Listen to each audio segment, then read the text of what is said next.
সব পাঠাবি আমার ভাই দিবি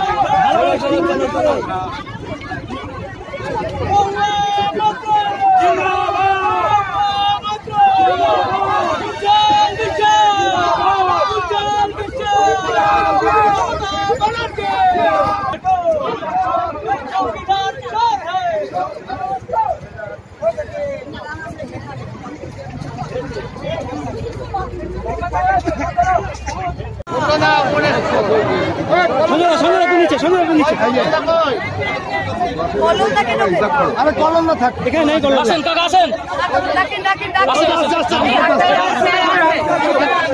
কলম না হাঁটতে পারবেন না আপনি চলে আসেন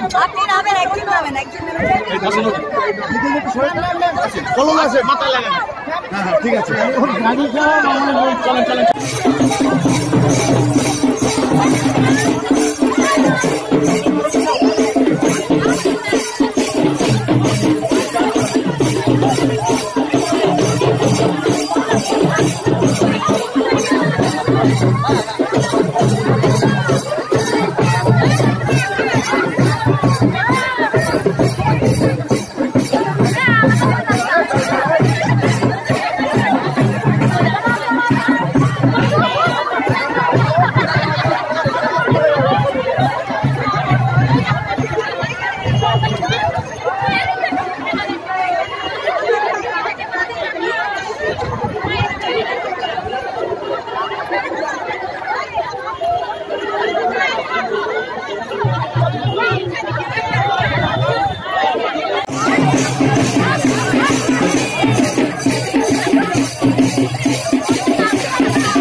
তারপর থেকে আমি কিন্তু প্রচারে নেমে পড়েছি, কিন্তু প্রচারে বহু মিটিং মিছিল করেছি, কিন্তু আজকে যে জনজোয়ার, যে মহিলাদের এই মিছিলে আমি সামিল হয়ে আমি নিজেকে ধন্য মনে করছি। কারণ আমি ভাবতে পারিনি যে এরকম ভাবে মানুষ বেরিয়ে এসে দুহাত তুলে আমার জন্য পথে হাঁটবে।